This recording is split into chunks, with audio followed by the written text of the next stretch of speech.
오늘 우리에게 주신 하나님의 말씀을 함께 보도록 하겠습니다. 오늘 우리에게 주신 하나님의 말씀은 누가복음 12장 22절부터 34절입니다. 누가복음 12장 22절부터 34절입니다. 하나님 중심으로 사는 삶이라는 제목을 가지고 우리가 함께 말씀 교독하고 마지막 절은 합독하도록 하겠습니다. 예수께서 자기의 제자들에게 말씀하셨다. 그러므로 내가 너희에게 말한다. 목숨을 부지하려고 무엇을 먹을까 하고 걱정하지 말고 몸을 보호하려고 무엇을 입을까 하고 걱정하지 말아라.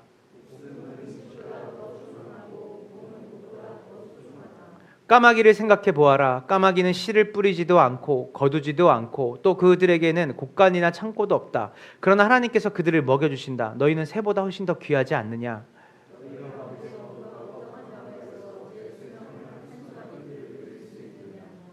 너희가 지극히 작은 일도 못하면서 어찌하여 다른 일들을 걱정하느냐?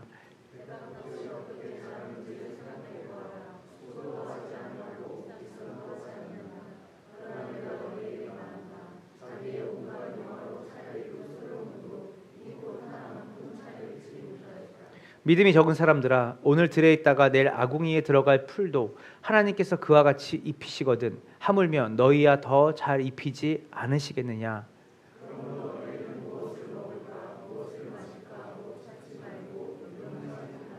이런 것은 다 이방 사람들이 추구하는 것이다. 너희 아버지께서는 이런 것이 너희에게 필요하다는 것을 아신다.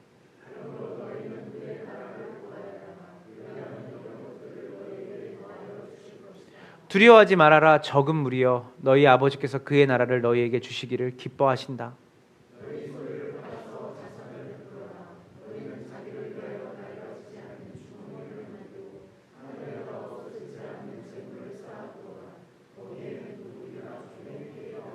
합독할까요? 너희의 재물이 있는 곳에 너희의 마음도 있을 것이다. 아멘, 아멘입니다.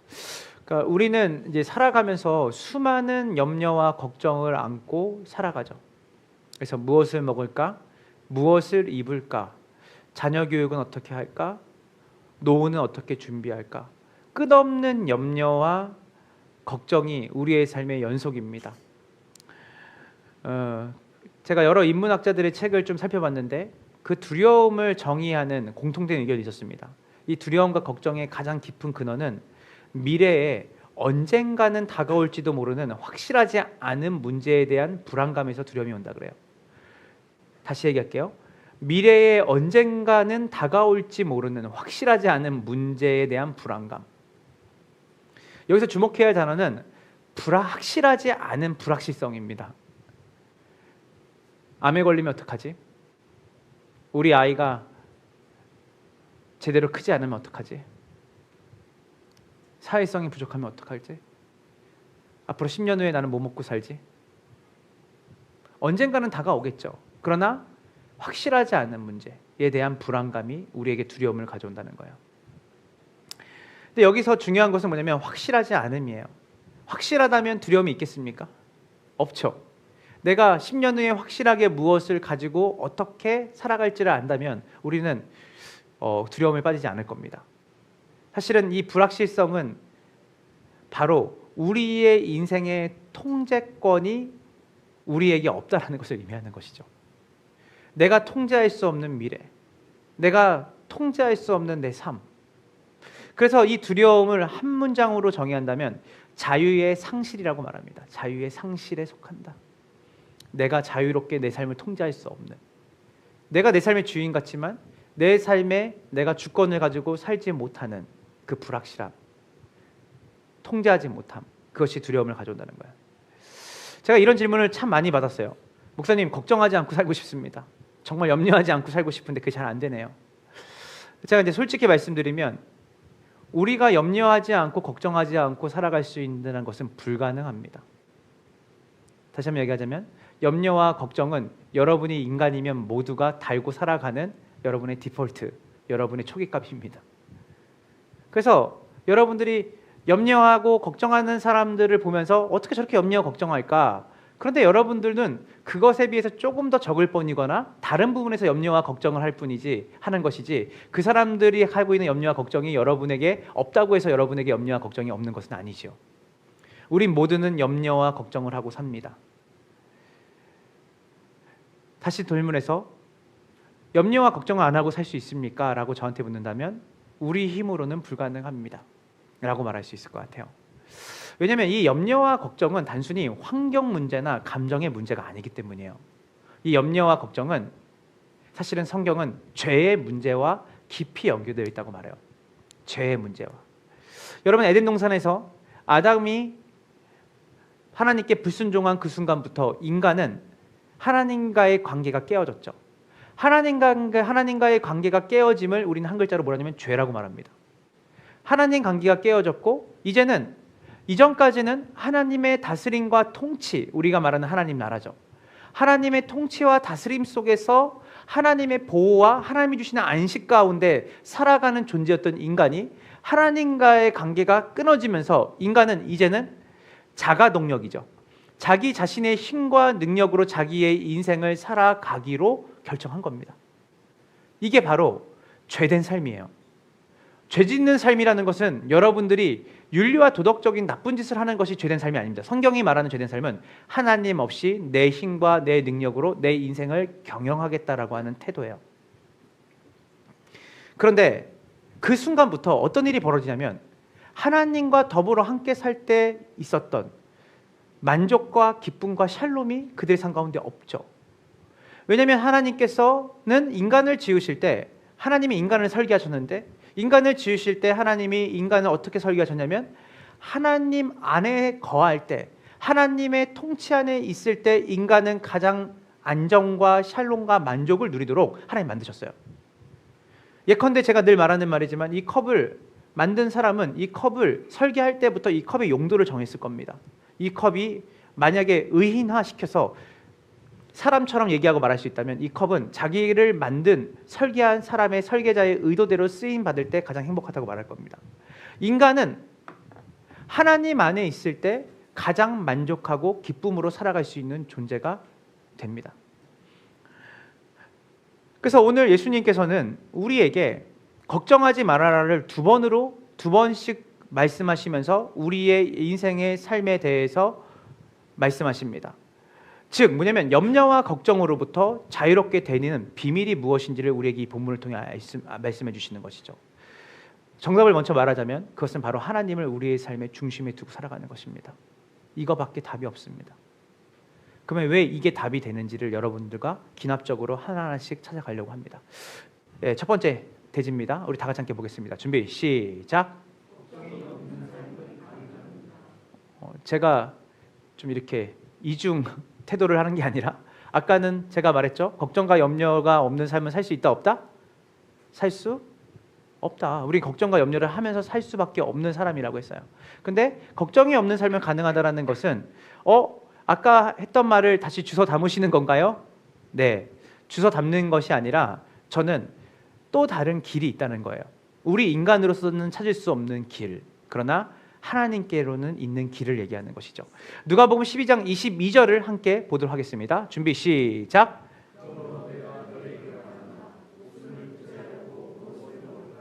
걱정하지 말고 걱정하지 말아라. 걱정하지 말아라. 주님이 두 번 얘기합니다. 그런데 이 본문을 잘 보면 멈춰 주세요. 본문을 잘 보면 그러므로라는 접속사가 나옵니다. 그러므로는 우리가 수능 때 영어 시험 볼 때 아시죠? 예, 그러므로부터 읽어야 답이 나옵니다. 예, 근데 이 그러므로가 도출될 때까지는 그 앞에 있는 문맥이 중요하죠. 예, 뭘 어떤 얘기를 했기 때문에 결론이 이게 나오는 거지? 근데 그 앞에 있는 내용이 뭐냐면 누가복음 12장 19절부터 20절 내용입니다. 준비 시작. 내 영혼아 쌓아두었으니 쉬면서 먹고 마시고 즐겨라. 그러나 하나님께서는 그에게 말씀하셨다.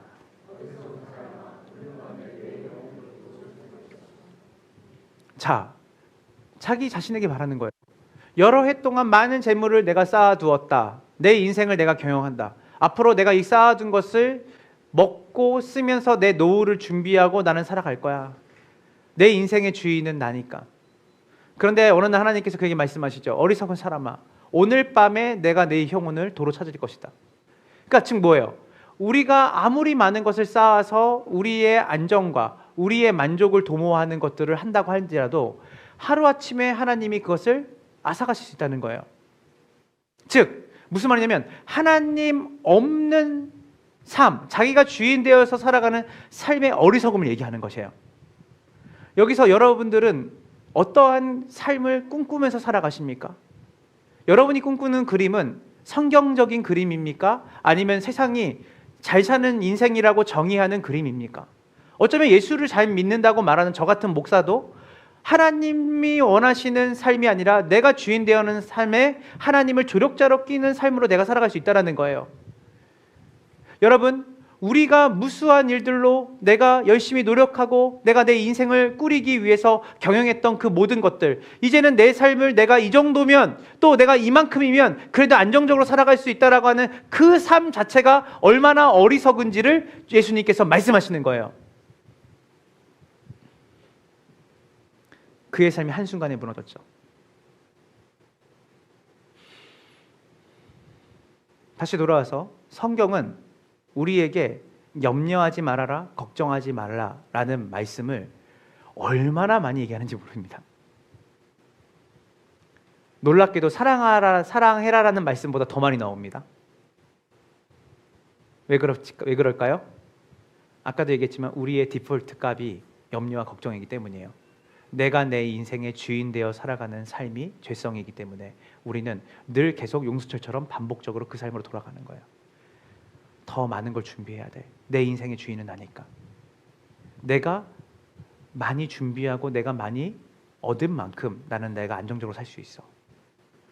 내 인생은 내가 경영해야 되니까. 그런데 이 디폴트 값에 하나님이 계속 말씀하시는 거예요. 뭐 하지 말아라? 염려하지 말아라. 걱정하지 말아라. 저는 이런 이야기가 우리한테 굉장히 좀 불편하다고 느껴져야 된다고 생각해요. 저는 과정 없이 정답만 얘기하는 게 가장 나쁘다고 생각하거든요. 염려하지 마세요. 여러분 걱정하지 마세요. 그럼 왜가 있어야 돼요. 왜? 그냥 우리가 염려하지 말라 그러면 그냥 예수님 믿으니까 염려하지 마세요가 되면 안 돼요. 왜 우리가 염려하지 않을 수 있고 왜 우리가 걱정하지 않을 수 있는지에 대한 우리는 과정에 대한 답을 알고 있어야 돼요. 우리 이 염려와 걱정을 하지 말라고 하시는데 왜 어떻게 염려와 걱정을 하지 말라고 우리가 염려와 걱정을 하지 않고 살아갈 수 있을까? 빌립보서 4장 6절과 7절을 함께 보도록 하겠습니다. 준비 시작. 모든 일을 바라는 것을 감사하는 마음으로 하나님께 아뢰십시오. 그리하면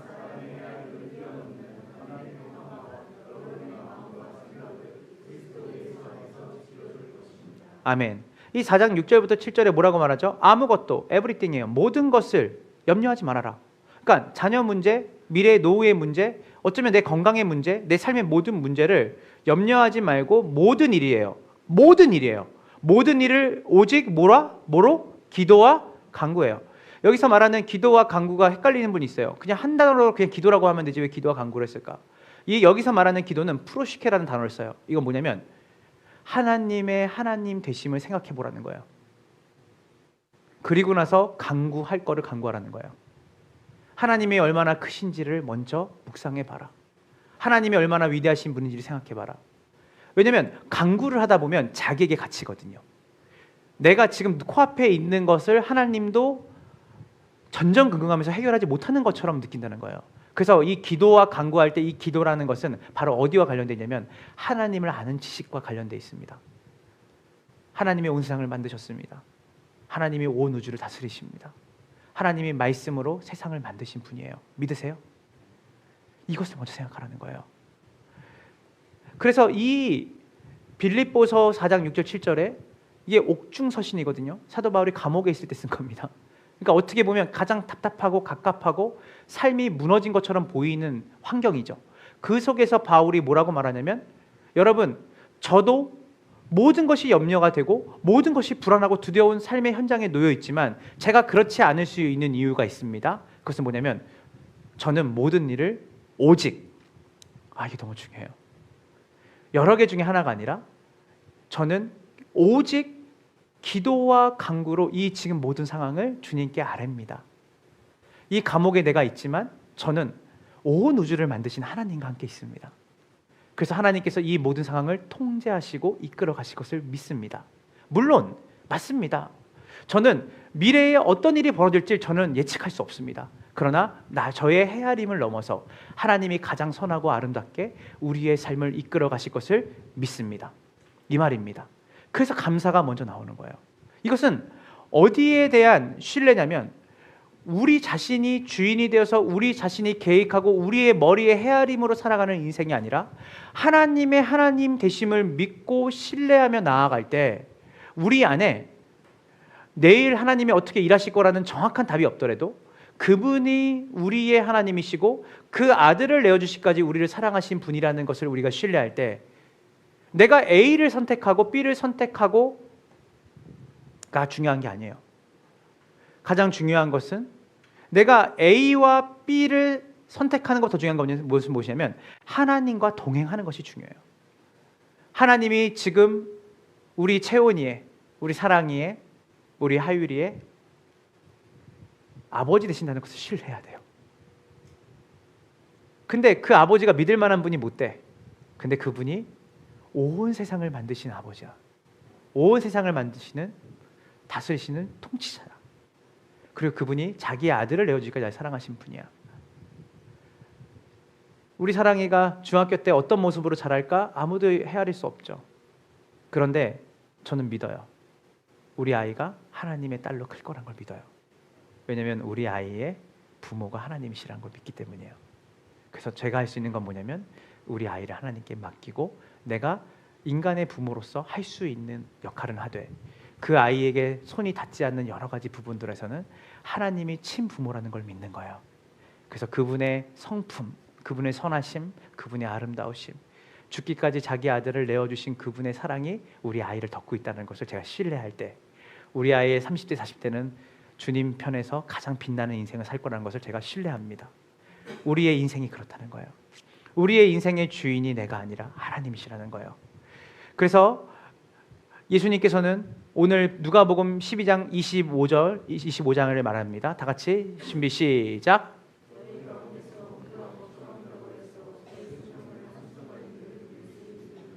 네, 우리가 걱정한다고 해서 해결될 수 있는 문제는 없습니다.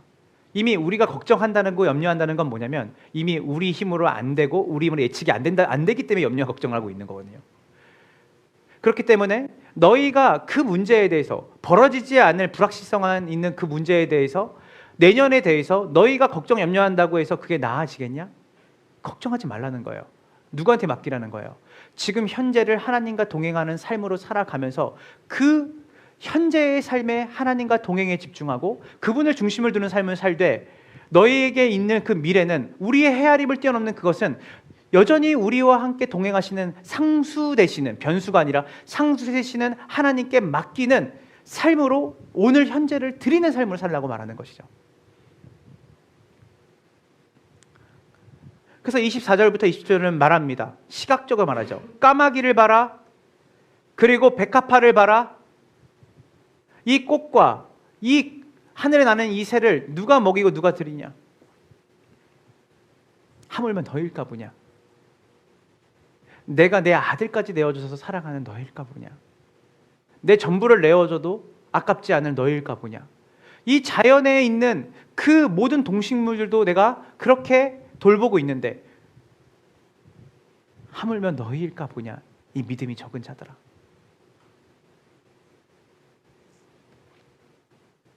우리가 그만큼 하나님에 대한 신뢰가 없어요.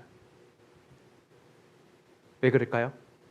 우리 자신이 하나님의 자리에 앉아있기 때문이에요. 그래도 이것만큼은, 이 일만큼은 내가 해야 돼. 내가 주인 돼서 해야 돼. 내가 잘 봐야 돼. 내가 미래를 예측해야 돼. 얼마 전에 뉴욕타임즈 보니까 미래 예측을 하는 미래학자들의 예측률이 몇 프로일 것 같아요, 여러분? 24%랍니다. 100개를 이게 이렇게 될 거라고 하면 24개도 안 된다고 합니다. 평생을 공부하고 했던 그 사람들이. 근데 우리는 그들의 말에 우리의 전부를 걸어버려요. 미래는 이게 온대. 이렇게 된대. 끊임없는 확실성을 우리가 당부하고 싶은 거죠. 끊임없이 유튜브를 통해서 미래는 이런 세상이 된대, 저런 세상이 된대. 그런 세상이 오지 않을 확률이 80%입니다. 미래는 아무도 몰라요. 예측은 말 그대로 예측일 뿐이에요. 그러나 미래를 여신 분은 하나님이세요. 여러분의 인생의 미래를 아시는 분은 하나님이세요. 그리고 아시는 정도가 아니라 여러분을 가장 선하고 아름답게 이끄실 수 있는 능력과 사랑과 자비를 가지신 분도 하나님이세요. 믿으십니까? 그래서 염려하지 않을 수 있는 것은 그 하나님이 우리의 아버지가 되시기 때문이에요. 그것을 우리가 깊이 있게 생각하고 알 수 있도록 하나님이 이 자연을 주시고 하나님이 이 모든 세상 가운데 시각적으로 또한 말씀을 통해서 누누이 말씀하시는 거예요. 염려하지 말거라. 어떻게 염려하지 않죠? 너를 믿지 말고 나를 믿어라. 네가 주인 되지 말고 내가 주인이라는 것을 신뢰해라. 그거에 대한 보증은 뭐죠? 내가 너를 위해서 왔잖아. 내가 나의 전부를 내줄 만큼 널 사랑했잖아. 그걸로 끝이에요. 하이의 아버지가 하나님이세요. 현근 형제가 아닙니다. 우린 청직이에요. 유아세례 때 배웠죠? 우리의 모든 삶의 주권자가 하나님이실 때 우리 안에 염려가 떠나갑니다. 자, 그런데 우리가 계속해서 생각해야 될 것은 무엇이냐면 이것이 우리 안에 계속해서 정보로만 있지 실제로 경험되지 않는 것에 있는 거예요. 오늘 말씀을 들을 땐 그렇구나. 그런데 이것이 다시 우리 삶의 현장에 들어가면 어때요? 휘발되는 거예요. 날아가는 거예요.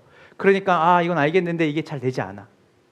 그래서 자연스럽게 이 두 번째 대지는 우리에게 말을 합니다. 우리가 다 같이 읽어보겠습니다. 준비 시작. 자, 그럼 어떻게 이 하나님 나라, 이제 우리는 하나님 나라가 죽어서 가야 되는 천국이 아니라는 걸 잘 아시죠? 우리 검단함께 하는 성도님들은.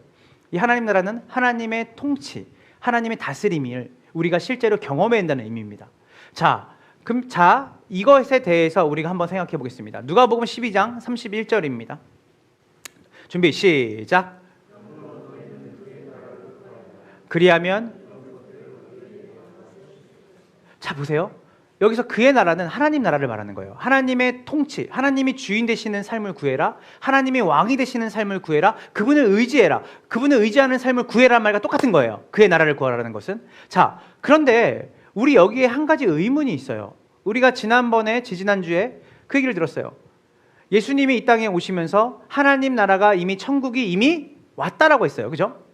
하나님 나라가 이미 왔는데 또 하나님 나라를 구해. 하나님 나라가 이미 너희의 소유가 되었다고 하나님 말씀하시는데 또 구해.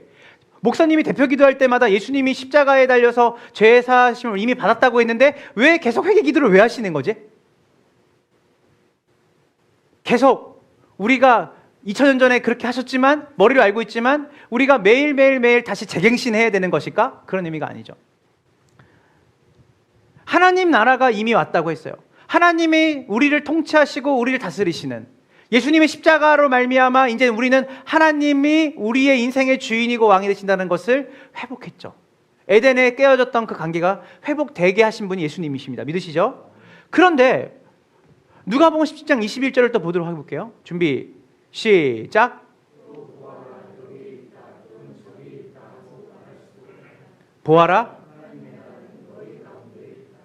이미 하나님 나라가 너희 가운데 있다고 하고 이미 임했다고 했고 그런데 계속 뭐하라 그러세요? 하나님이 구해라. 이것은 마치 예수님이 십자가에 달려 죽어서 죄 씻음을 받았는데 계속해서 우리가 대표 기도할 때마다 목사님이 여러분은 하나님 우리의 죄를 용서하여 주십시오 라고 하는 말을 계속하는 것과 똑같은 의문이 나는 거예요. 그러면 예수님의 십자가의 보혈의 공로가 부족하신 건가요? 하나님 나라가 이미 왔다고 하는데 하나님은 오지 않았는데 왔다고 우리에게 공갈하시는 것인가요? 그 의미가 아니에요. 이거에 대해서 제가 예를 들어 설명해 볼게요. 여러분의 지금 가지고 있는 지갑에 여러분의 그 안주머니에 수백억 원의 복권 당첨지가 있다고 생각해 보세요. 기분이 좋아요, 안 좋아요? 수백억 원 복권 당첨지야. 근데 이것을 내가 늘 내 주머니에서 확인을 해요. 그리고 이 복권 당첨지가 있다는 것을 나는 인식하며 살죠. 그리고 나는 알고 있어요. 그런데 집을 가는데 푸드트럭이 와서 닭꼬치가 하나 있는데 닭꼬치를 못 사 먹는 거야.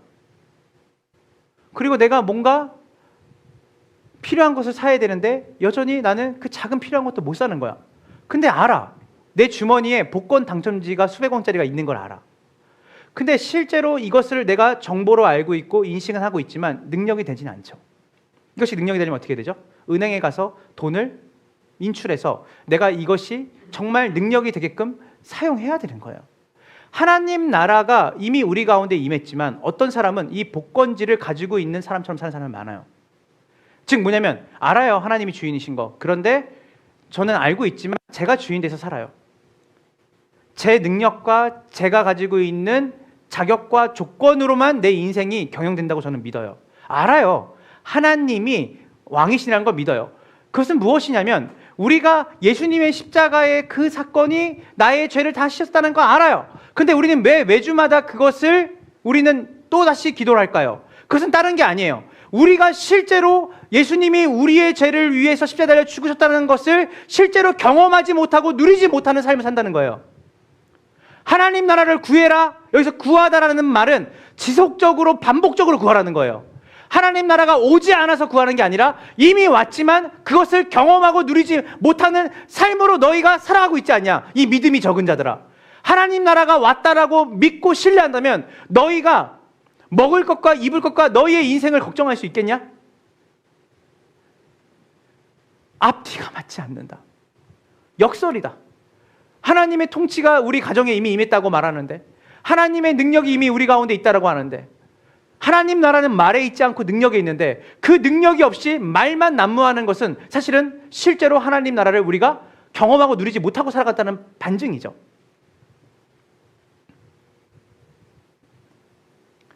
여호수아를 보겠습니다. 여러분, 하나님께서 여호수아에게 그 땅을 이미 주었다고 말씀하셨어요. 아시죠? 여호수아 1장 보면 너 그 땅 내가 이미 너에게 주었다, 이미 끝난 거예요. 완료가 된 거예요. 근데 그 땅을 뭐 해라? 취하라, 밟으라. 그랬더니 여호수아가 너무 두려워요. 여호수아 1장 9절 함께 볼게요. 준비 시작. 너는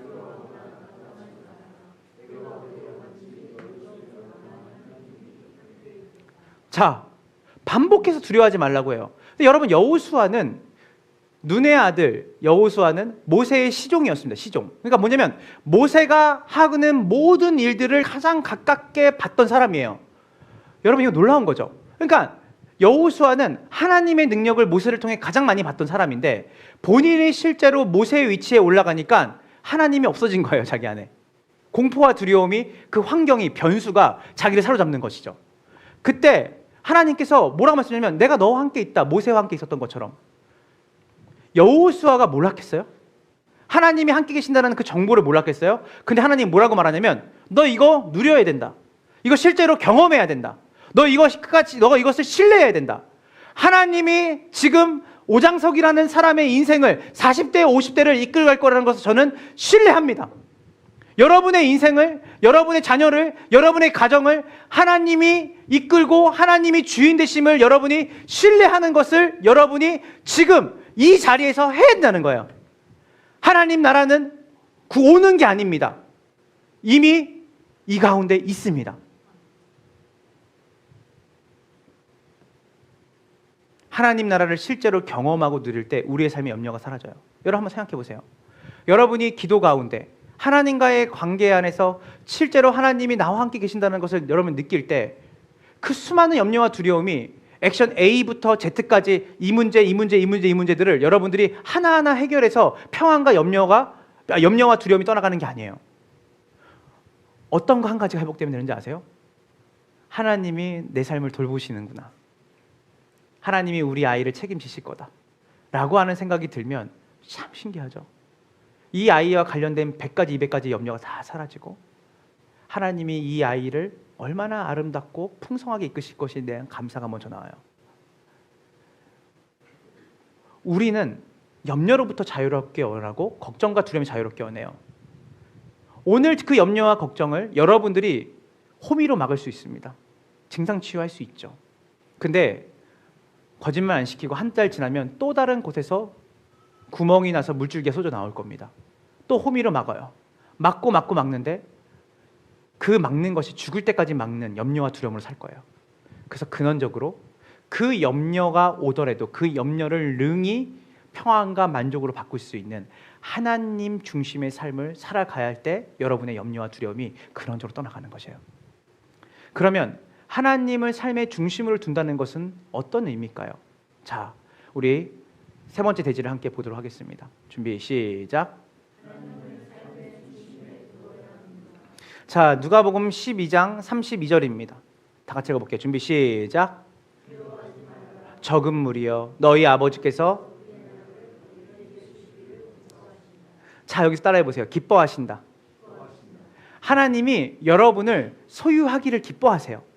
하나님 나라를 구하는 여러분보다 그 하나님 나라를 이미 주시고 여러분이 누리기를 원하시는 것이 누가 더 커요? 하나님 더 크세요. 여러분 한번 그 기도 해보세요. 하나님, 제 삶을, 제 2026년을 하나님께 드립니다. 하나님, 드린다라는 의미는 내가 어떤 결과와 결론지를 가지고 하나님 이렇게 해달라는 의미가 아니에요. 하나님이 2026년에 어떠한 삶으로 나를 인도하시든 그것이 최선이라는 것을 제가 믿고 신뢰하며 오늘 하루를 살겠습니다 라는 고백이에요.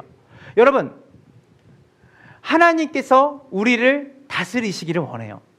하나님이 우리를 이끄시기를 기뻐하세요. 하나님이 가장 기뻐하는 기도가 뭔지 아세요? 하나님, 저는 하나님 없이는 내 삶의 한순간도 오른쪽이든 왼쪽이든 저는 경영할 수 없습니다. 주님, 가장 기뻐하시는 것, 전적으로 하나님을 의탁하는 거예요. 이렇게 말하면 어떤 사람은 방임이라 생각해요. 그럼 아무것도 하지 않고 하나님 의지하면 되나? 그 말이 아니에요. 여러분이 하는 모든 순간순간에 여러분의 태도를 얘기하는 거예요. 태도. 내가 늘상 반복되는 그 일을 하더라도 이 일이 내가 힘과 능력으로 이 일이 가능한 게 아니라 하나님이 도우시지 않으면 이 일을 통해서 하나님의 선하심이 드러나지 않는다는 것을 제가 압니다. 반복되는 일일수록 우리가 주인의식을 내려놔야 돼요. 내가 익숙한 일일수록 주인의식을 내려놔야 돼요. 그 일에 하나님이 도우시지 않으시면 제가 아무리 여기에 경험과 전문성이 쌓여도 하나님의 도우심과 은혜가 없으면 저는 할 수 없습니다 라고 하는 그 고백을 하나님이 원하신다는 거예요.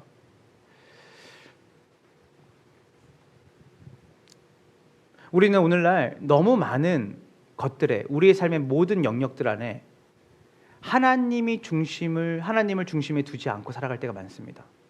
여러분, 물질에 있어서 하나님을 중심을 두고 물질을 쓰십니까? 여러분, 하나님을 중심으로 둔 성공을 꿈꾸십니까? 여러분, 하나님을 중심으로 둔 자녀를 양육하십니까? 여러분, 하나님을 중심으로 건강을 관리하십니까? 여러분, 하나님을 중심으로 여러분의 삶의 영역들을 여러분 정돈해 가십니까? 돈과 성공과 자녀와 건강과 명예, 이것들이 하나님의 자리를 대신해서 우리의 중심이 될 때 우리는 그것을 잃을까 봐 염려하고 그것을 두려워하고 삽니다. 예수님께서 말씀하셨어요. 누가복음 12장 34절입니다. 다 같이 볼게요. 준비 시작. 여기서 재물은 우리가 하나님보다 귀하게 생각하고 우리의 인생의 통제권을 넘겨준 그 대상들을 얘기합니다. 여러분의 마음은 어디에 있습니까? 건강에 있습니까? 여러분의 마음은 성공에 있습니까? 여러분의 마음은 돈과 명예에 있습니까? 아니면 자녀에 있습니까? 그것이 여러분 삶의 중심이죠. 그것이 여러분을 염려해요. 그것이 여러분을 걱정하게 만들어요. 왜냐하면 그것이 여러분의 희노애락을 결정짓는 하나님이기 때문이에요. 이스라엘 백성들이 광야에서 가나안 땅으로 나아갈 때 여러분 장정만 200만 명이었습니다. 그들의 수많은 숫자가 어떻게 진영을 구축해서 광야의 땅을 건너갔을까요? 민수기 2장 2절을 다 같이 함께 보도록 하겠습니다. 준비 시작. 이스라엘 자손이 진을 칠 때에 회막을 중심으로 하여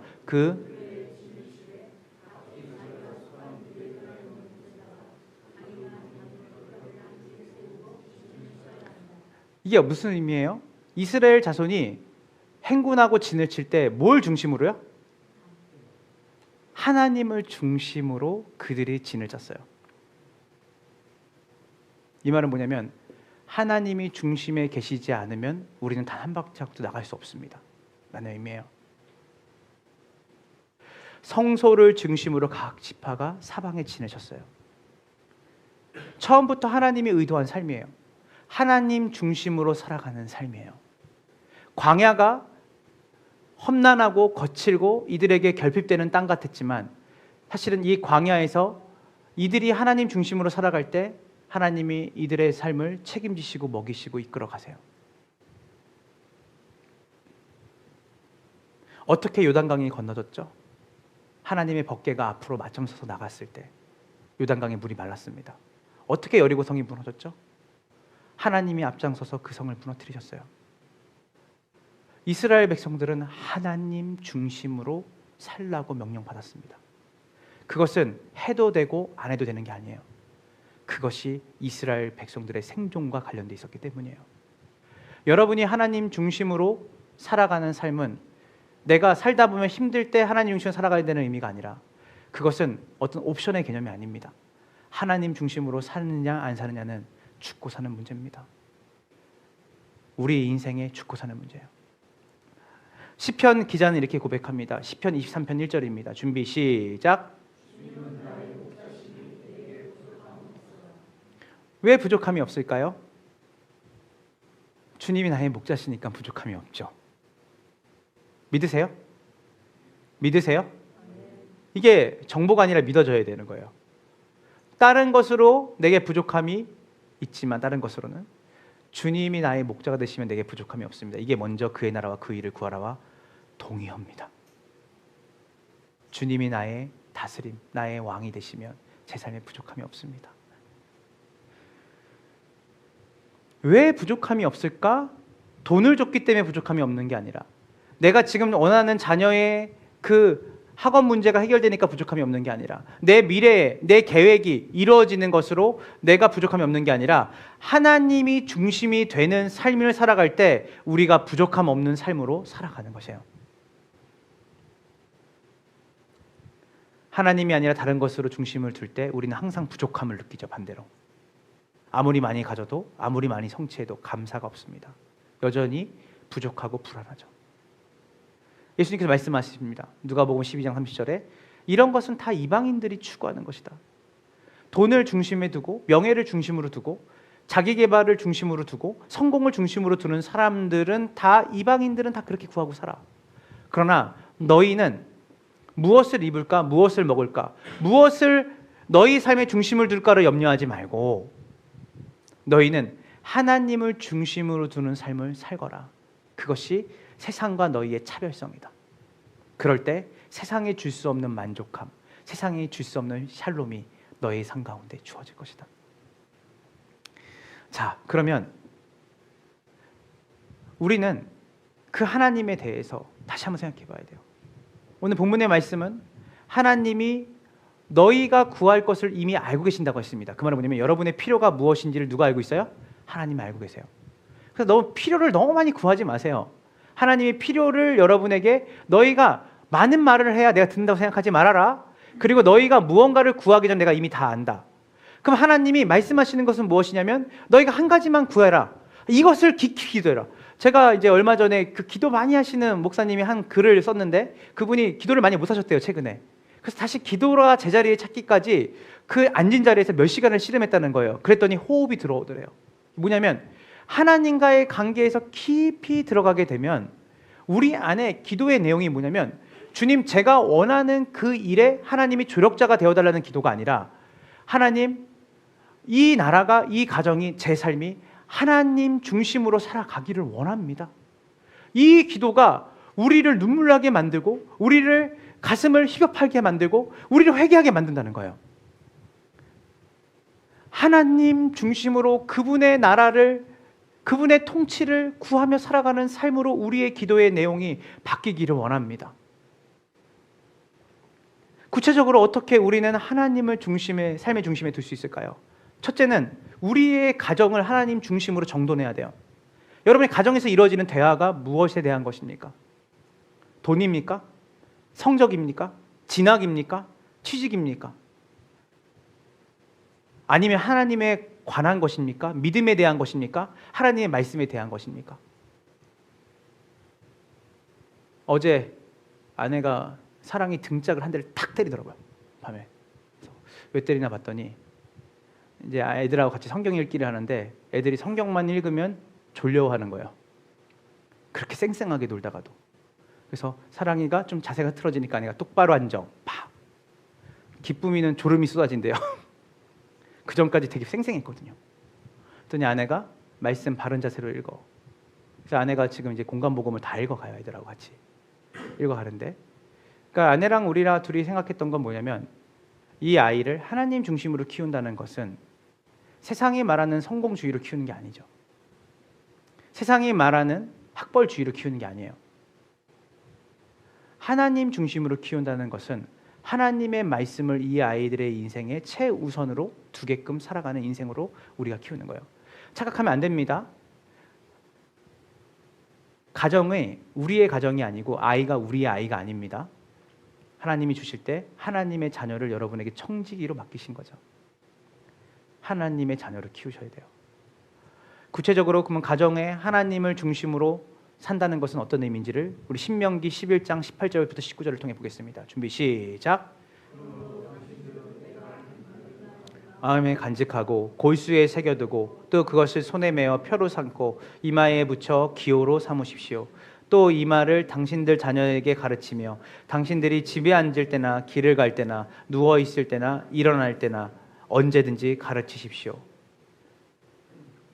자녀들을 하나님 말씀 중심으로 가르치는 거예요. 이것이 하나님 말씀 중심으로 자녀를 키우는 겁니다. 두 번째, 우리의 학업과 직장을 하나님 중심으로 정돈해야 돼요. 단지 좋은 성적, 좋은 직장을 위해 공부하고 일하는 것이 아니라 하나님의 영광을 위해, 하나님 나라를 위해 공부하고 일해야 되는 것이죠. 고린도전서 10장 31절입니다. 준비 시작. 여러분은 먹든지 마시든지 무슨 일을 하든지 모든 것을, 구체적으로 무엇입니까? 밥벌이 수단으로 직장을 다니는 게 아니에요. 그리고 공부를 열심히 해서 너가 잘 되라고 공부하는 거지. 이 말은 굉장히 비성경적입니다. 네가 공부해서 너의 주변 사람들을 유익하게 하기 위해서 너 공부하는 거다. 그것이 너에게 역설적으로 행복이 되니까. 하나님 너를 그렇게 만드셨으니까. 먹든지 마시든지 우리가 일을 어떤 작은 일이든 큰 일이든 우리가 세상적으로 볼 때 이것이 하찮은 일이든 뭐하든 사실은 이것이 무엇과 관련되어 있는 거예요. 우리 일터가 하나님의 영광과 관련되어 있다는 것을 믿으셔야 되는 거예요. 하나님을 중심으로 둔다는 삶은 형이상학적이지 않습니다. 우리의 매 순간의 선택과 결정, 그리고 우리가 하는 일이 하나님과 관련되어서 생각하는 습관과 인식이 우리 가운데 있어야 한다는 거예요. 마지막으로 우리는 이 일터와 가정과 우리 학업을 넘어서 우리의 생각, 말, 선택, 행동을 하나님 중심으로 정돈해야 돼요. 여러분 이런 적 있으세요? 하나님 중심으로 이사를 하고 하나님 중심으로 직장을 선택하고 하나님 중심으로 내 삶을, 내가 하는 모든 선택들을 하나님 중심으로 하는 것.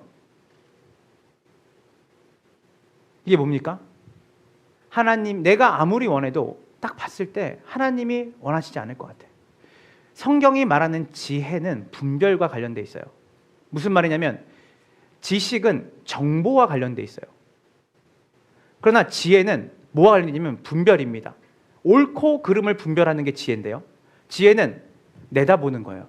내가 이것을 선택했을 때 이것이 나를 하나님과 더 가깝게 하는지, 이것을 선택했을 때 이것이 하나님과 나를 더 멀리할 것인지 하나님이 이미 자신의 자녀들에게 분별할 수 있는 지혜를 주십니다. 그런데 우리는 하나님이 우리의 삶의 주인이라는 것을 신뢰하지 않기 때문에 내가 볼 때 보기 좋은 걸 선택합니다. 이것은 지혜 없는 삶이에요. 지혜는 내 말과 내 생각과 내 선택과 행동에 이것이 하나님이 기뻐하시는 것이냐 아니냐만 선택하게 돼요. 이것을 함으로 인해서 내가 하나님과 더 가까워질 수 있다면 그것이 세상으로 볼 때 하잘 것 없고 보잘 것 없어도 그 선택을 하는 거예요. 한번 잘 생각해 봤어요. 말씀을 준비하면서. 우리 사랑이가 한 대학교 졸업하고 진짜로 지인 중에 한 분이, 언니가 성교한국이라는 대회에서 선교사의 도전을 받고 서울대를 졸업하고 3년 동안 NGO 단체에 지원해가지고 가난한 나라에 갔습니다. 그래서 병 걸려서 죽었어요. 그때 언니가, 그러니까 지병을 얻어서 거기서 죽었는데, 지병이 아니라 거기서 이제 풍토병이 걸려 죽었는데, 언니가 그렇게 가족들한테 이럴 때, 특히 동생한테, 예수랑 믿기 씨가 동생한테, 언니가 살아가는 삶이 비참한 삶이 아니다. 언니가 죽어도 언니는 가장 보람차고 아름다운 일을 하고 사는 거야. 부모가 그걸 납득하기까지 되게 오래 걸렸대요. 생각해 보세요. 우리 사랑이가 20대 초반에 성교한국대에 갔다 와서, 아빠, 저는 졸업하고 아무도 가지 않는 가장 가난한 나라에서 아이들에게 3년 동안 봉사하고 살겠습니다. 불편하죠, 제 마음이. 너 아니어도 다른 사람이 할 수 있을 것 같은데? 그것은 내 원함이지만 사랑에게 그 마음을 주신 것은 하나님이 주신 거죠. 근데 아빠, 저는 이게 저한테 가장 기쁜 일 같아요. 3년 더 빨리 커리어를 쌓고 여기서 안정된 삶을 사는 것보다 제가 아니면 배울 수 없는 아이들, 제가 아니면 예수님 만날 수 없는 아이들에게 제 가장 젊을 때, 아름다울 때 3년을 드리는 건 복된 것 같아요. 그때 우리 부부는 보내는 거죠. 결단을 하는 거죠. 왜냐하면 그게 그때가 비로소 우리가 하나님 중심으로 자녀를 키웠는지 안 키웠는지를 아는 거고, 아이는 하나님 중심으로 살았다는 것을 우리에게 보여줬을 때 우리가 그것을 컨펌하는 거죠. 너가 우리보다 낫다. 그러니까 우리의 삶의 기꺼이 하나님 중심으로 우리가 선택하고 생각하는 것. 예전에 김동호 목사님이, 지금 은퇴하신 김동호 목사님이라는 분이 있습니다. 높은 순이교회. 그분이 그 동안교회에서 사역을 하셨을 때, 담임 목사였을 때 주일마다 부산에서 올라오는 부부가 있었대요. 그때는 KTX가 없었어요. 그러니까 아침에 새벽같이 출발해서 교회에 10시 반에 도착하는 거예요, 이 부부가. 그랬더니 김동호 목사님이 이 부부를 늘 마음에 설 때 그냥 부산에 있는 교회를 가지 왜 여기까지 올까? 라고 해서 이제 이분이 생각을 하다가 신방을 했대요, 이 부부를. 근데 자기가 부산까지 내려갔대요. 근데 가면서 느꼈대요. 여긴 사람이 올 곳이 못 되는구나. 너무 멀어서. 근데 만났는데 이 부부가 이렇게 말했대요. 목사님, 주변에 교회가 없겠습니까? 부산에도 교회가 많습니다. 근데 제가 여기에 올라오는 이유는 저희에게 주신 생명의 말씀이 그 교회에 있다고 믿기 때문에 저희가 올라오는 겁니다. 그래서 시간과 비용이 전혀 아깝지 않습니다. 왜냐하면 우리는 하나님과 가까이 하나님 말씀을 듣는 것에 우리의 삶을 드리기로 결정하고 우리 가정 지금까지 왔으니까요. 그래서 김동호 목사님이 그랬어요. 먼 거리에서 온 성도들한테 계속 힘들지 말하지 말라고. 그것은 그들의 선택이라고. 그들이 교회가 없어서 여기 오는 게 아니라, 그들이 선교지가 여기 한국인 없어서 회의를 가는 게 아니라, 그곳에서 하나님을 더 가까이 만나고 하나님을 경험할 수 있기 때문에 그들이 비용과 시간을 지불하는 것이다. 하나님 중심으로 선택한다는 것, 그것은 어쩌면 손해보는 일일 수 있죠.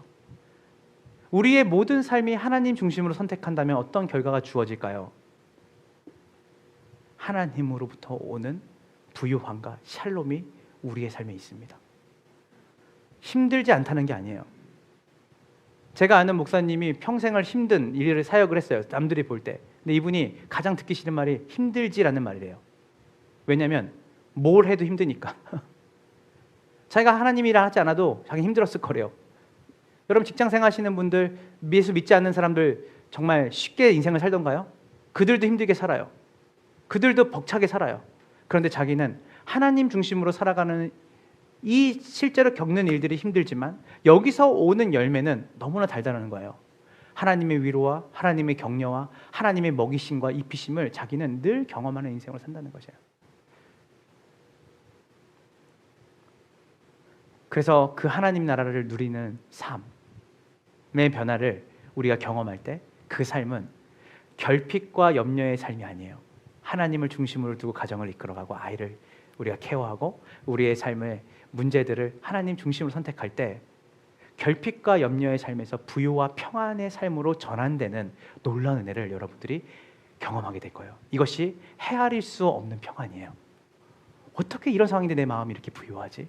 어떻게 이런 상황인데 내 마음이 이렇게 평안하지? 그것은 하나님 중심으로 살아가는 삶의 사람이 누릴 수 있는 가장 큰 하나님의 성품이고 하나님의 능력인지 믿으시기를 간절히 소망합니다. 이제 말씀을 마무리하려고 합니다. 누가복음 12장 33절입니다. 다 같이 읽어볼게요. 준비. 누가복음 12장 33절입니다. 준비 시작.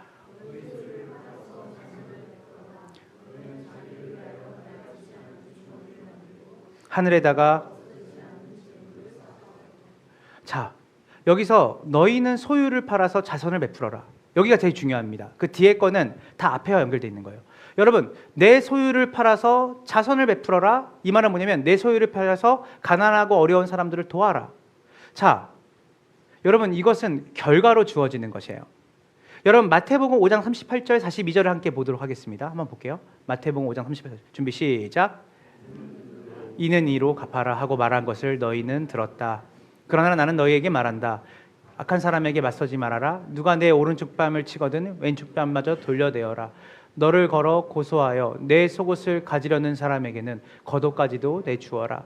누가 너더러 억지로 오리로 가자고 하거든 심리를 가주어라. 내게 달라는 사람에게 주고 내게 꾸려고 하는 사람을 물리치지 말아라. 여러분, 여기서 느껴지는 태도가 있죠. 어때요? 여유죠. 저는 저기 계양까지만 데려다 주시면 돼요. 아니요, 집까지 데려다 줄게요. 저는 그냥 이 쌀 한 줌이면 될 것 같습니다. 이것만 해도 감사해요. 무슨 소리예요? 저희 집에 오셔서 저희가 밥상을 차리고 진성찬을 대접하겠습니다. 저는 이것만 있어도, 이것만 해주셔도 너무 감사한데, 아유 무슨 소리세요? 이걸 더. 근데 사정을 보니까 저희보다 좀 더 낫거나 뭐 이렇게 대단하지 않는데 어떻게 그러실 수 있죠?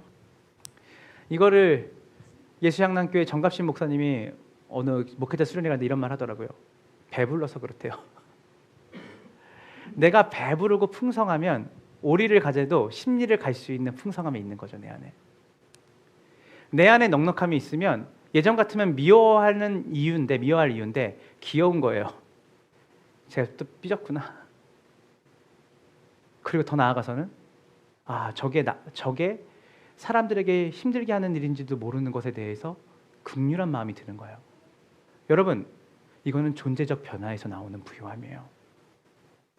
아이를 키우다 보면 우리가 막 유난히 막 이렇게 막 애들 민감하게 대할 때 있잖아요. 근데 사실 아이는 늘 그 자리에 있는 거거든요. 해왔던 걸 하는 것뿐이에요. 뭐가 없냐면 내 안에 여유가 없는 거예요. 하나님의 통치와 다스림이 임하면 우리에게 뭐가 찾아오냐면 샬롬이 찾아옵니다. 엠멜렉 엔 샬롬입니다. 왕이 없으면 평안이 사라져요. 그러나 그 왕의 통치가 내 삶 가운데 있으면 이상하게 쥐꼬리만한 월급인데도 내 삶에 부유한 거예요. 풍성한 거예요. 누구에게 전화를 할 수 있는 힘이 생기는 거예요. 제가 어제 처음으로 오랜만에, 목회자들끼리는 막 이렇게 위로 격려 잘 안 하거든요. 그냥 서로 사역 열심히 해요.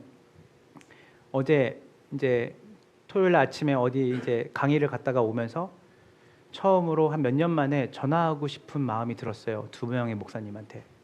한 분은 시골교회 청빈 가서 어렵게 목회하시는 분이었는데, 나도 이렇게 여러 가지 목회를 하면서 여러 가지 이제 부딪히는 일들이 많으니까 이것들을 일단은 내가 내 안에서 해야 될 일이 최우선이니까. 그런데 그날 제가 이분하고 1시간을 통화하면서 이분 얘기만 들었어요. 이분의 생각만 들었어요. 그랬더니 이분이 처음에 항상 그래요. 잘 지내시죠? 저도 잘 지내요. 뭐 그냥 하나님 일이 이렇죠? 했는데, 목사님 어떻게 사모님하고 아이들은 잘 지내시죠? 그리고 목사님 건강은 어떠세요? 목사님 거기 시골교회 가서 목사님이 한참 혈기왕성하게 사역을 할 텐데 거기 가니까 다 평균 60, 70대 노인분들이 20명이래요. 그래서 제가 그 마음을 다 헤아릴 수 없지만 이렇게 얘기했더니 목사님이 그다음부터 40분 동안 자기 혼자 얘기를 하시는 거예요. 당당했던 모습, 그리고 그 내색하고 싶지 않은 모습이 다 사라지고. 그런데 내가 요즘 상태가 좋구나. 왜 그렇게 느꼈는지 아세요? 이분이 얘기하는데 이분의 이야기가 집중이 되더라고요.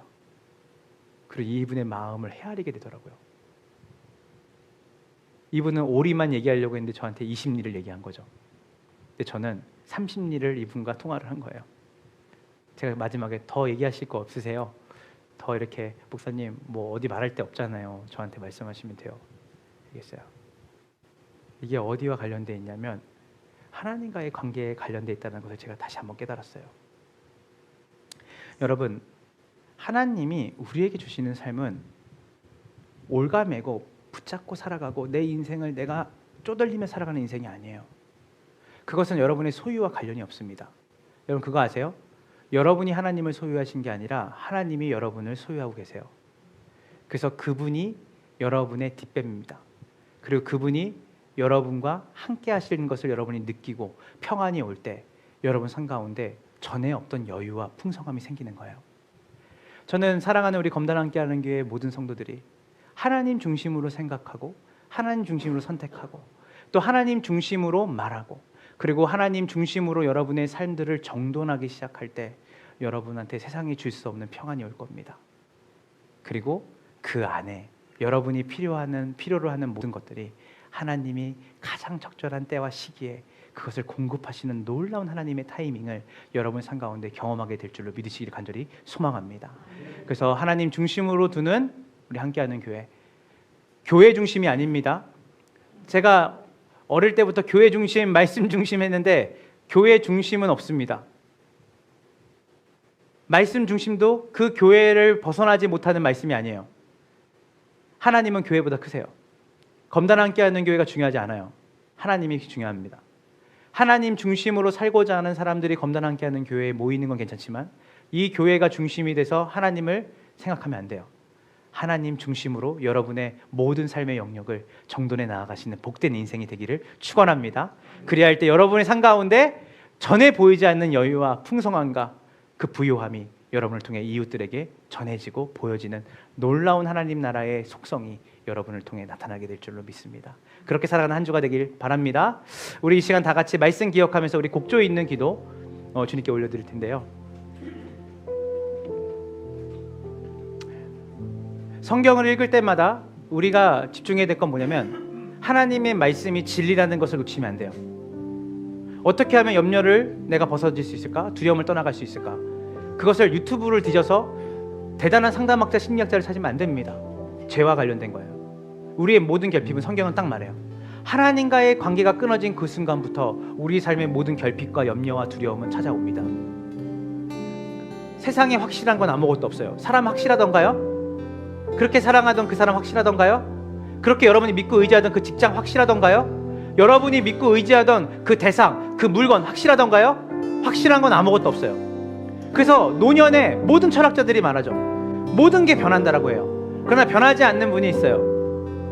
변수는 변하기 때문에 변수예요. 상수는 변하지 않아요. 하나님은 변하지 않으세요. 그 변하지 않는 하나님, 그 하나님을 여러분의 중심을 두고 살아갈 때 요동치 않는 인생으로 여러분 살게 될 겁니다. 그분이 여러분의 필요를 다 아세요. 모르는 거 아니에요. 모른 척하는 거 아니에요. 골려 먹으시는 분도 아니에요. 그분의 성품은 늘 선하시고 그분의 성품은 늘 인자하세요. 그분이 주시지 않으면 주시지 않는 이유가 있겠지. 주님이 나에게 주시는 교훈이 있겠지. 왜냐하면 그분은 아들을 내어주시기까지 날 사랑하신 분인데 그분이 지금 이 상황 속에 내가 납득되지 않는 상황에 나를 놓으실 때는 그분의 넓고 큰 헤아림이 있으실 거야. 그 신뢰가 오늘 우리에게 상황에 연연하지 않고 하나님의 크신 품 안에서 우리가 그 자유를 누리며 살아가게 만듭니다. 여러분 통제권 없어요. 살아도 주를 위해 죽어도 주를 위해입니다. 교회는 그리스도의 몸입니다. 머리 대신 그리스도를 따라가는 거예요. 우리에게 통제권 없습니다.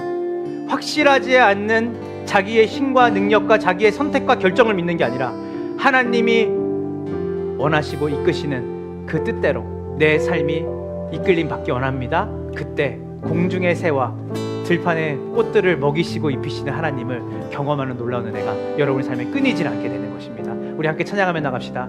날 살피시는 주, 내 마음을 아시네. 우리의 소원이 있죠. 내가 주를 더욱 사랑하기 원하네. 고백합시다.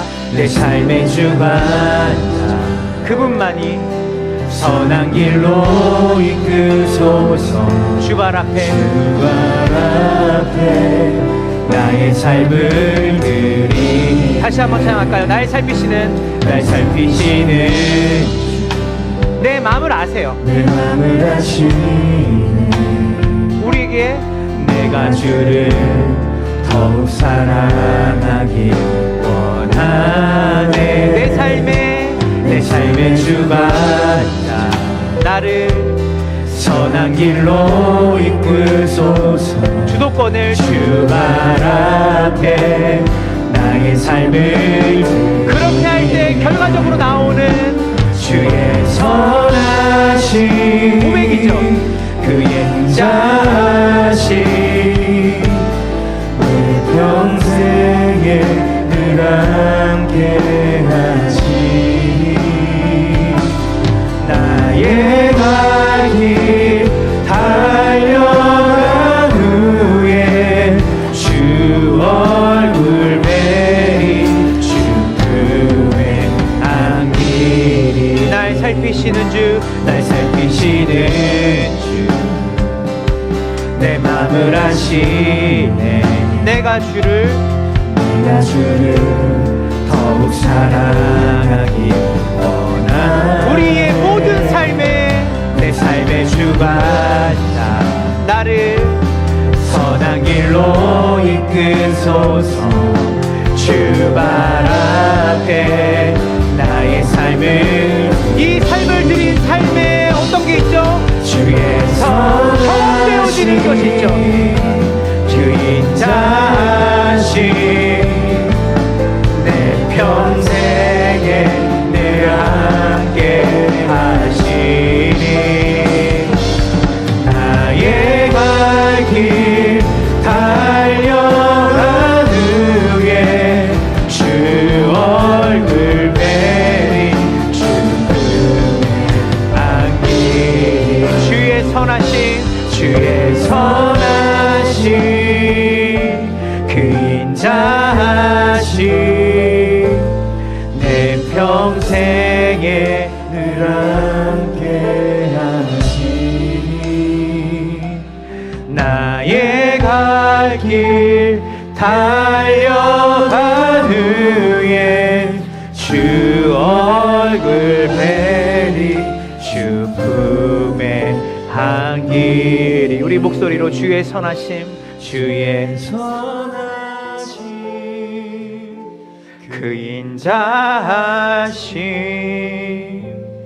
내 평생에 늘 함께 하시리. 나의 갈 길 달려간 후에 주 얼굴 뵈리 주 품에 안기리. 예전에 이제 제가 아는 이제 선교사님 한 분이 저랑 나이가 이제 동갑인데 그 말이에요. 자기가 유명한 학원 강사로 이제 막 큰 거예요. 그래서 자기가 이래요. 저보다 한 살 어린. 근데 형 이렇게 하다 보면 제가 금방 부자 될 것 같아요. 근데 잠시 잠깐 선교를 나가기 전에 자기가 일을 했는데 그 일이 너무 잘 풀리니까 선교를 나아가야 되는 마음을 접고 돈을 많이 벌어서 헌금할까? 후원을 할까? 이런 생각이 잠깐 들었다는 거예요. 너무 일이 잘 풀리더래요. 근데 저한테 이런 말이에요. 그것 때문에 한 2주를 기도를 했대요. 너무 일이 잘 풀리니까. 근데 기도를 했는데 너무 힘들었지만 학원을 강사를 그만두기로 하고 원래 가족끼리 나갔던 선교를 나가기로 결정했다는 거예요. 근데 그러면서 이런 말에 웃으면서 근데 하나님이 저를 계속 지켜보는 것 같더라고요. 너 이렇게 하면 이렇게 해도 너 내 중심으로 내 말에 순종해서 갈래? 이렇게까지 내가 너를 부유케 하는데. 근데 마지막에 자기가 이러더라고요. 웃으면서 얘기를 시작하다 울면서 이러더라고요. 하나님이 자기를 시험하는 것 같더래요. 그 20대 후반에 아이 둘 데리고 얼마나 막막한 삶이었을까. 근데 하나님이 너 이렇게 부유함 주고 이렇게 넉넉함 주면 너 거기 길 접고 그냥 여기 눌러 앉아 있어라 라고 하는 그 세상의 유혹 앞에 너 어떻게 결정할래? 어떻게 선택할래? 그래서 마지막에 자기가 너무 힘들었는데 하나님 중심으로 하나님이 주신 말씀 붙잡고 가겠습니다 라고 결정했는데 자기가 준비하려고 했던 모든 것들이 어떻게 이렇게 신비하게 준비되는지 하나님이 모든 것을 준비해놓고 예배해놓으셔서 가게 됐다는 얘기를 했어요. 하나님이 오늘 우리에게 말씀하세요. 너 누구 중심으로 살래? 눈앞에 보이는 그것대로 살래? 아니면 내가 원하는 내가 나 중심으로 살래? 어제 말씀을 준비하면서 하나님이 저를 너무나 많은 선대를 하셨어요. 지나오면서 내가 그래서 어떻게 나는 이렇게 선대받고 살까? 지금 제 삶의 가장 큰 위기는 지금까지는 하나님 중심으로 잘 살았는데 앞으로 50대를 내가 하나님 중심으로 잘 살 수 있을지가 두려워요. 근데 하나님 말씀하셨어요. 네가 그 전도했던 거, 그 현장에 있던 거, 제가 늘 기도할 때만 생각나는 건 수원역이에요. 제가 수원역 전도를 진짜 열심히 했거든요. 하나님이 저를 부르셔서 그때 우리 교회에 오고 저 교회에 오는 게 아니었어요. 왕복 3시간 되는 거기를 늘 거기 가서 어느 날 혼자 갈 때도 많았죠. 방학 때는 비 오는 날, 억수같이 오는 날. 근데 주님이 제가 여기서 설교하고 대단한 일을 하는 게 기억하시는 게 아니에요. 주님이 그때 하나님만 보고 살았던 그 삶을 주님이 기억하시더라고요. 나에게 어떠한 이익과 유익이 되지 않지만 하나님 중심으로 선택했던 그 순간순간들을 하나님이 기억하시고 저를 선대한다는 마음을 주셨어요. 여러분, 오늘 이 본문은요, 단순히 영적인 본문이 아니에요. 진짜 먹을 것과 입을 것을 염려하지 말라고 하신 거예요. 영적으로 뭐 이런 게 아니에요.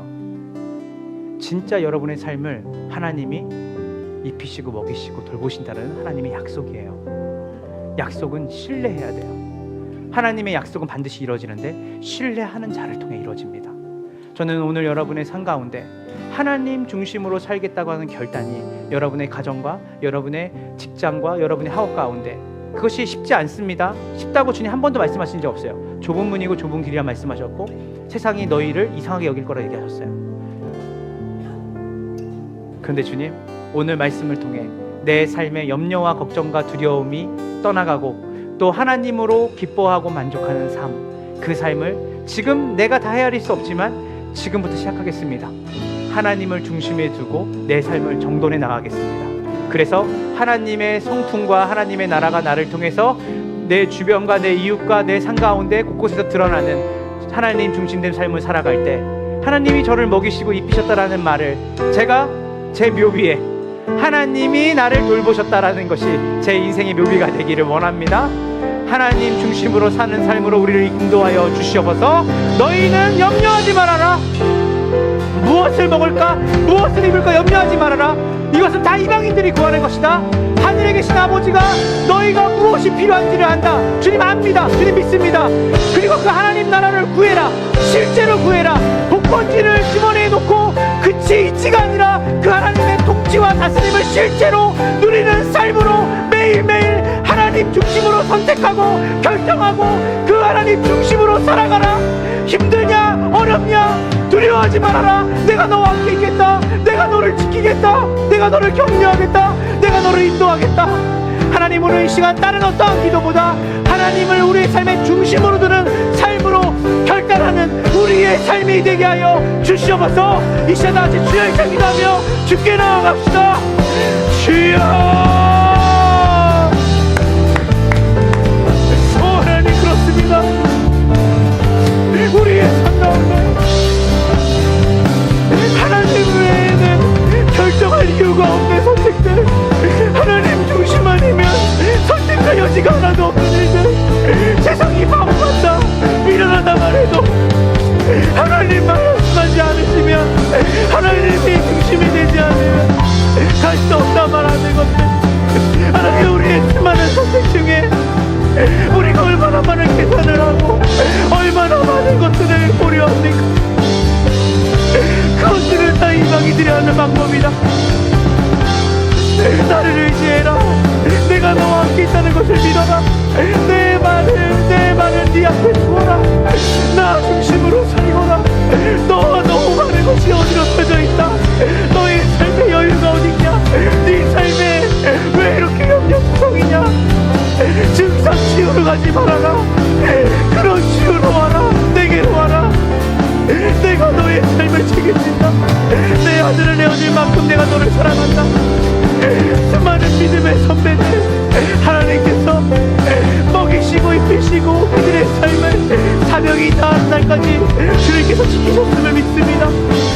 하나님, 우리가 그리는 그림, 하나님 없는 삶 스케치하지 않게 하시고 하나님 없는 미래, 우리 삶에 우리가 돈과 명예와 건강과 우리의 삶의 하나님 자리에 그것을 중심을 들며 그것을 잃을까봐 전전긍긍하는 삶이 아니라 하나님 중심으로 하나님의 복음이, 하나님의 나라가 확장되는 그 일에 하나님이 원하시면 전부를 드릴 수 있습니다. 하나님이 원하시면 하나님 우리의 모든 것을 줄 수 있습니다. 하나님, 태양을 중심으로 태양계가 존재합니다. 하나님, 우리 중심으로 하나님이 존재하시는 것이 아닙니다. 하나님, 어떨 때 기뻐하십니까? 하나님, 어떻게 선택하기 원하십니까? 어디에 중심을 들고 우리가 살기 원하십니까? 하나님, 우리가 무엇을 위해 삽니까? 너희는 그 무엇보다 그의 나라와 그의 일을 구하라. 너희의 필요를 내가 다 안다. 그 이방인들이 구하는 것만 구하지 말아라. 가장 그 무엇보다 가장 우선적으로 너 하나님을 구해라. 하나님 중심으로 살아라. 하나님 중심으로 살아라. 나 중심으로 살아라. 것과 너의 모든 것이 어디에 중심을 두고 사는가. 하나님, 두렵고 무서운 순간들 하나님 중심으로 살아가다가 해가 망신당할 것 같고 하나님 중심으로 살아가면 미래가 없어 보일 것 같은 그런 헛박과 압박 속에서 하다못해 하나님 가장 가까운 사람들까지도 우리를 뒤흔드는 상황 속에서 하나님 중심으로 하나님의 도우심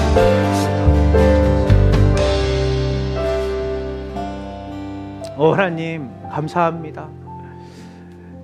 너희는 먼저 그의 나라와 그 의를 구하라. 그리하면 이 모든 것, 너희가 염려하는 모든 먹을 것과 입을 것과 너희의 삶의 모든 것들을 내가 더하겠다. 내가 책임지겠다. 왜 믿지 못하냐? 이 의심 많은 자들아, 들판에 핀 꽃들을 보고 하늘을 나는 새들을 보아라. 심지도 거두지도 않고 먹이지도 않는데 그들은 누가 돌보냐? 내가 돌본다. 하물며 나의 자녀요, 내 목숨보다 귀한 너희일까 보냐? 나와 함께 가자. 나 없는 미래를 그리지 말아라. 내가 빠진 미래를 그리지 말아라. 내가 빠진 자녀를 생각하지 말고, 내가 빠진 너의 결혼을 생각하지 말고, 내가 배제된 너의 삶의 모든 관계, 영역들을 그리지 말거라. 어떤 그림을 그리고 있느냐? 하나님을 중심으로 둔 그림을 그리는 우리가 되길 원합니다. 하나님 중심으로 우리의 삶이 살아가기를 원합니다. 하나님 말씀하시면 가고, 하나님 멈추라면 멈추겠습니다. 멈추는 것이 우리에게 죽을 만큼 지옥 같은 고통과 겁박에 시달린다 할지라도 그 멈춤이 비로소 우리의 헤아림을 넘어서 하나님의 때에 우리 가운데 그것이 이해가 되어지는 날이 올 줄로 믿습니다. 그때 하나님이 멈추게 하신 것이 얼마나 큰 복이었는가. 하나님 중심으로 살아가는 것이 세상에 무조건적인 성공을 보장하지 않는다는 것을 압니다. 그러나 하나님 중심으로 살아가는 삶의 가장 큰 유익은 세상이 알 수도 없고 이해할 수 없는 하나님만이 주실 수 있는 부요함과 평안인 줄 믿습니다. 오늘 그것을 누리는 우리 검단 함께하는 모든 성도들이 되게 하여 주시옵소서. 하나님 특별히 기도합니다. 검단 함께하는 교회 성도들 중에 여러 가지의 물질적인 어려움으로 또한 고통을 받고 있는 하나님 성도들이 있을 줄 믿습니다. 하나님 그들의 삶에 하나님 중심으로 살아가는 믿음의 실험을 할 수 있도록 은혜를 더하소서. 그리할 때 먹이시고 입히시고 함께 하시는 하나님을 이들이 비상하고 특별하게 경험되어지는 걸 통해 이들의 앞으로의 인생 가운데 두려움 없는 용기로 하나님을 중심으로 살아가는 복된 인생으로 이들을 구비시켜주는 놀라운 경험이 간증이 이들에게 있게 하여 주시옵소서. 지금은 우리 구주 예수 그리스도의 은혜와 아버지 하나님의 크신 사랑과 성령 하나님의 교통하심이 하나님 중심으로 살아가기로 결단하고 그 하나님 중심으로 생각하고 하나님 중심으로 결정하고 하나님 중심으로 가정을 이루고 하나님 중심으로 일하며 하나님 중심으로 양육하는 모든 성도들의 그 결단과 상 가운데 지금으로부터 영원까지 함께 있을지어다.